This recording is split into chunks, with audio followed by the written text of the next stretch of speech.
The IU softball season came to an end on Sunday at the regionals in Tennessee.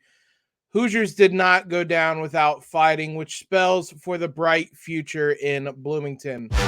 You are Locked On Hoosiers, your daily podcast on the Indiana Hoosiers. Part of the Locked On Podcast Network. Your team every day.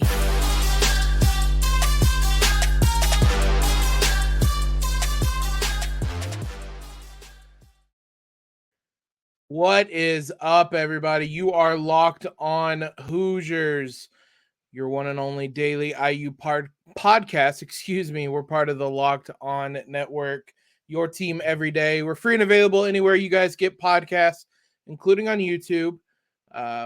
Big shout out to you guys for making us your first listen every day. I'm your host, as always, Jacob Rude. The IU softball season came to an end this weekend, specifically on Sunday in Knoxville, Tennessee, against the host Volunteers. It was a fun day, a fun weekend of softball for the Hoosiers with tons of drama on Sunday. If you guys didn't get a chance to tune into them on ESPN Plus, you missed a lot of fun, I would say, because the Hoosiers made it for an exciting day, even though it looked like it was going to be a short day on Sunday. We'll start with the first game. They take on Louisville, a team that they beat on Friday 4-3. They jumped out to a lead, held off a comeback. On Sunday, it was the other way around. It was Louisville that jumped out to the lead, and the Hoosiers that needed to try to come back, and they left it late. Seventh inning, final frame, down to their final three outs. IU leads off. They're trailing 2-1.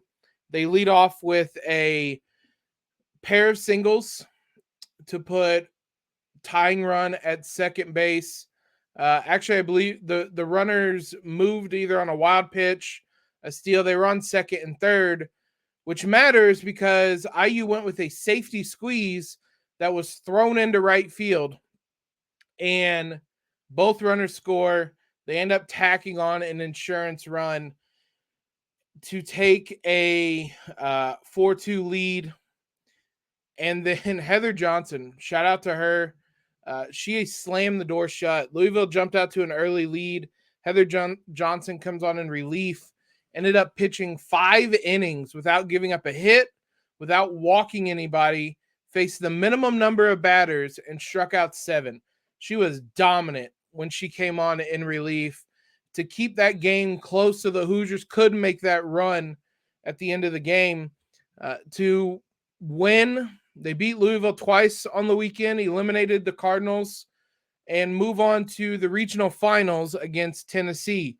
Up to that point, Tennessee had run ruled everybody.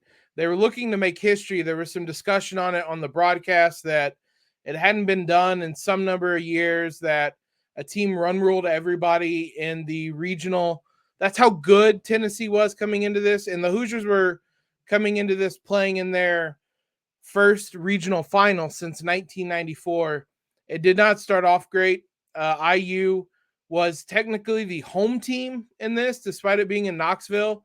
So Tennessee led off the first inning with a 2-run homer. They threatened right away, got people on, hit a 2-run homer, and go up 2-0.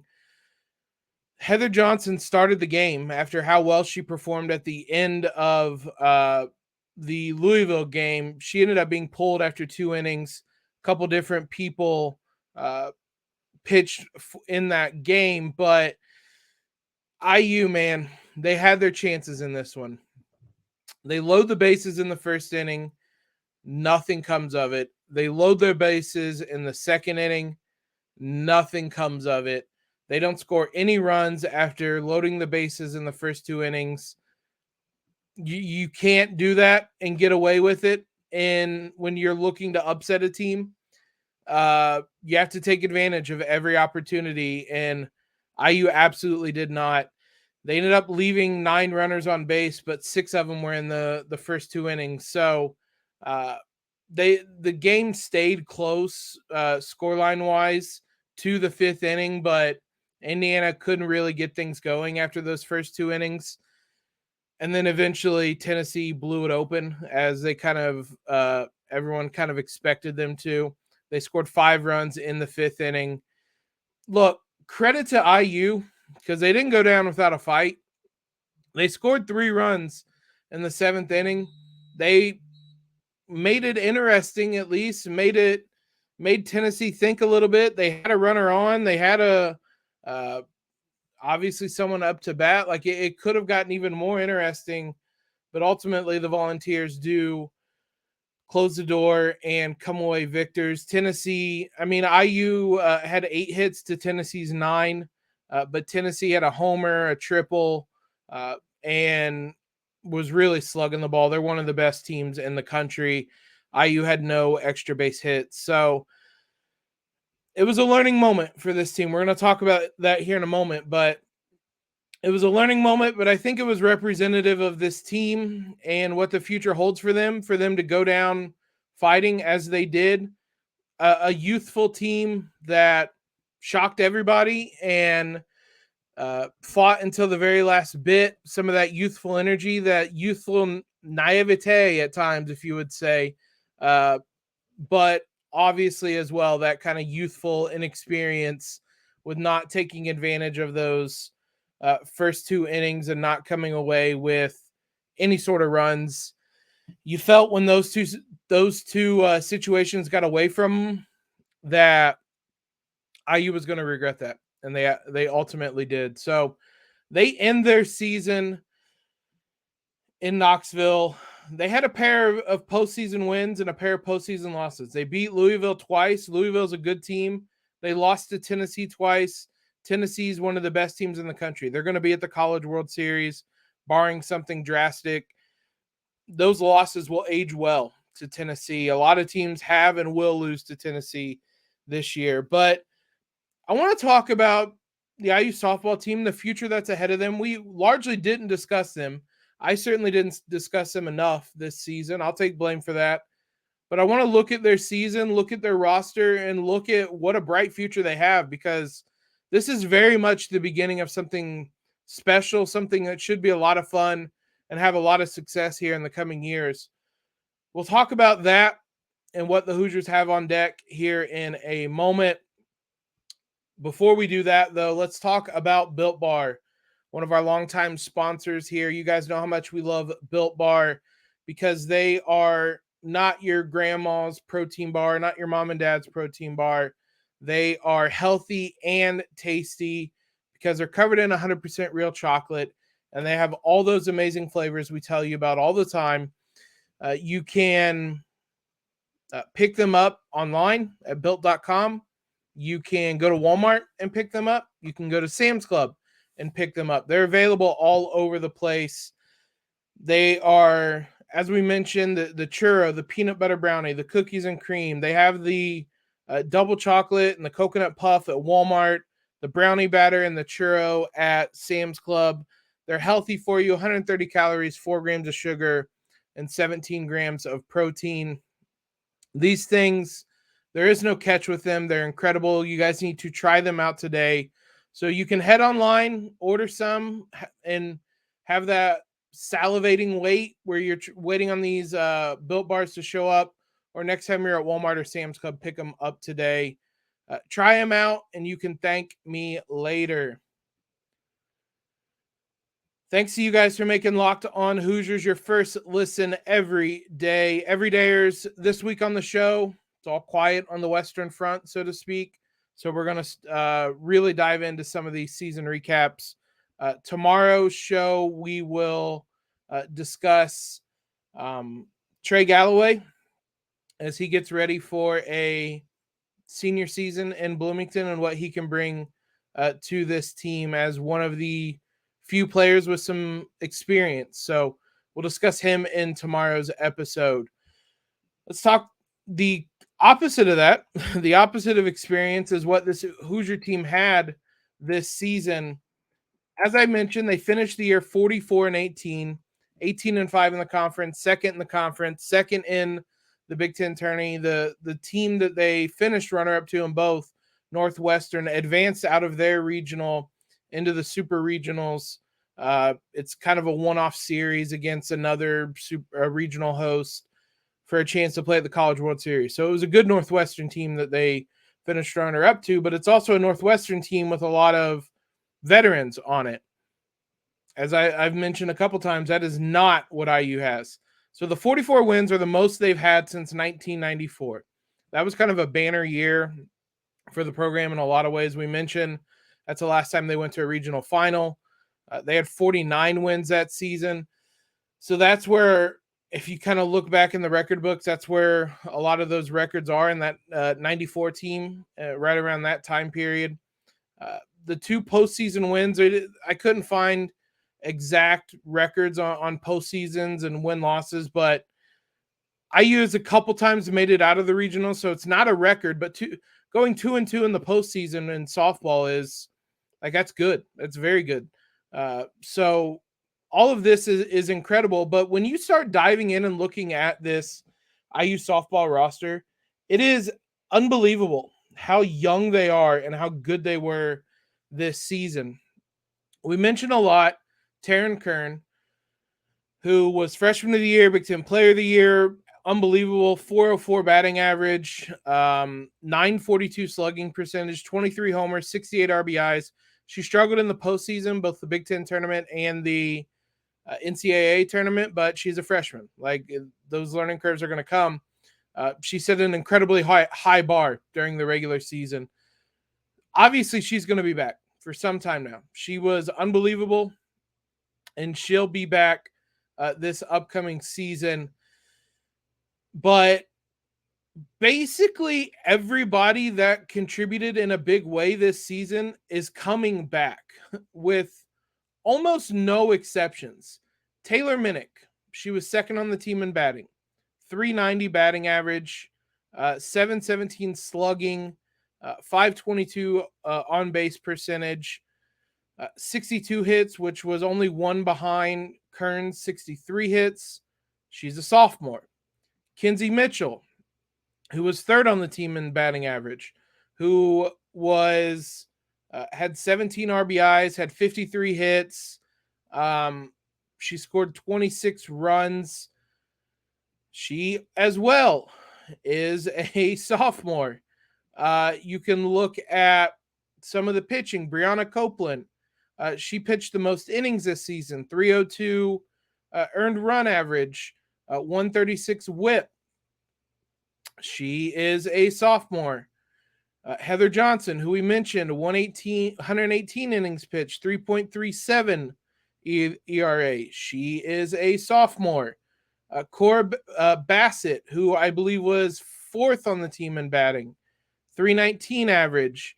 She scored 67 runs, which was only behind, again, Taryn Kern. She's a redshirt junior. She's the old one of the bunch as a redshirt junior. Avery Parker, a freshman who batted 304 on the season, contributed in a number of ways. She'll be back. Sarah Stone, who quote unquote only batted 280, but had some huge hits in the postseason in the Big Ten tournament. She had 10 homers on the year, had a big one in the Big Ten tournament. She performed well in the postseason. Sophomore. It is unbelievable up and down this roster. IU did have seniors this year. I had to double check. They had 4 seniors this year. They contributed, I'm sure, in a number of ways, but statistically, all of the major contributors for Indiana aren't just returning. They're underclassmen. They're freshmen or sophomores.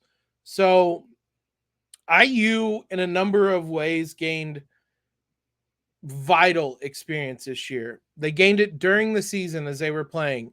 They gained it in the Big Ten tournament against Northwestern. They gained it in the NCAA tournament against Louisville, against Tennessee. That stuff is important, and it's those moments that you use to build and build and build to something bigger and bigger. This is the start of something big. Like, this team, everybody's coming back. Everybody was All of the young players, almost all the young players, contributed this season. Uh, there is a ton of incredible young talent on this team. IU also wasn't far off hosting a regional this year. They had a bit of a slump after their crazy long win streak. If not for that, they were the 2 seed in this regional, so they're not terribly far off hosting a regional of their own. That's in the cards down the line, I would imagine. And based on, we have to give a hat tip to Shonda Stanton, who I went way too long into this without mentioning. Head coach Shonda Stanton. You also factor in, she's the one recruiting these last two these classes. Like, if this is what she's recruiting, she's going to add more talent next season. It's a really exciting time for IU softball. I mentioned it in our group message at the beginning of the year that I love watching softball, and I was sad that IU wasn't very good at softball, and then IU turned out to be really good at softball this year, and it looks like they have as bright of a future as just about anybody in the Big Ten, and then you're starting to compete with like SEC and Big 12 schools and the elites of the elite. So I'm excited for what IU has in store. There didn't really seem to be any sort of sadness really with the team this year at the end of the game. It just seemed like excitement that they were there, excitement that they went down fighting. They showed some pride at the end, and excitement for what the future holds. And I think that's important. It's going to be a bright future, and this weekend kind of showed where IU was at, which is still a level, maybe a couple levels below Tennessee, but IU's going to get there. They're going to be competing at those levels soon, I think. And what a fun weekend it was to kind of showcase IU on a national level, unlike they ever really have in softball since that 94 season, which is 30 years ago. So it's going to be a fun future for the Hoosiers on that softball diamond. The baseball team, they have had a lot more success in recent years, and it could have been a big weekend for them. They stumble against Michigan State. You can look at this glass half full or glass half empty. We'll take both approaches here in just a moment. But I want to talk to you guys, if I can get this pulled up, about FanDuel, another sponsor of today's episode. The finals are almost here. IU is probably going to have an NBA champion at the end of this season. The Heat are up 3-0. Cody Zeller, active member of that team, played a role this postseason. It's awesome to watch him play basketball at this level. The Heat are at home for Game 4, probably going to finish that one off. In the other conference, the Nuggets are probably going to finish off the Lakers, if not in Game 4. That one's in LA. It's a little less certain, but certainly I would imagine by Game 5 they'll finish that one off. Thomas Bryant is on that roster. A lot less active participant. He doesn't play, but he's on the roster. He's on the bench. I've seen him with my own two eyes through a television screen. But if you guys want to go bet on the NBA Finals, tune in, watch Cody Zeller, see if Thomas Bryant somehow makes an appearance. Head to FanDuel to do so, because right now new customers get a no sweat first bet up to $1,000. There's not a better place to bet on all the playoff action than America's #1 sports book. Visit FanDuel.com/lockedon and get a no sweat first bet up to $1,000. That's FanDuel.com/lockedon. FanDuel, official sports betting partner of the NBA. Let's talk IU baseball, because there are a number of ways you can look at this weekend.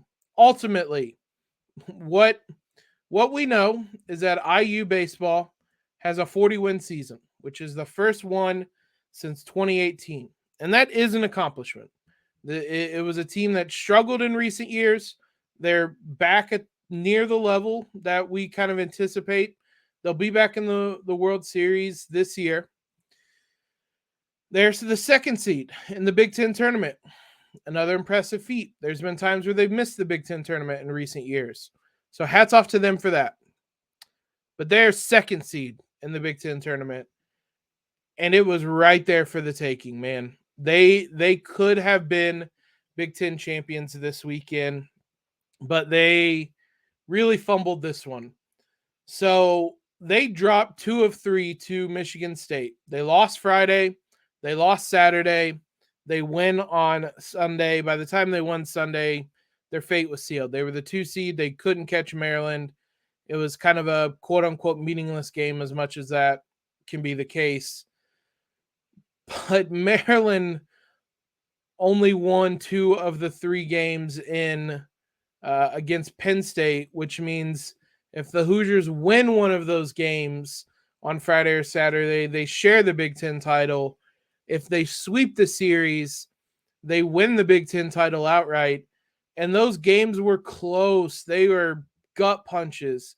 Pitching let them down this weekend. They lost 8-6 on Friday in a game that they led and then gave up a pretty big rally in the late innings. It was 2-2 in the 6th, and then they gave up 5 runs. Or excuse me, it was 4-2 Hoosiers in the 6th. They give up 5 runs between the 6th and 7th innings. They scored a couple in the top of the 9th, but they couldn't make up the gap. That already hurt. And then on Saturday, they lose 7-6, a game that they were tied 4-4 going into the 4th. They fall behind 5-4, give up a couple more runs, 7-4, and then again try a 9th inning rally that falls short.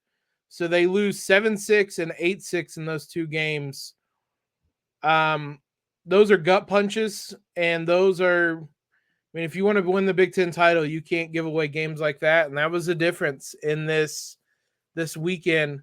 It came down to the final weekend, and IU controlled its fate, and they let it slip.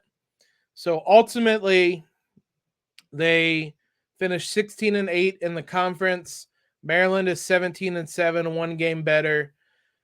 IU had the most wins overall in the conference this year with 40, but they didn't win the enough Big Ten games. They had too many non-conference wins and not enough Big Ten wins.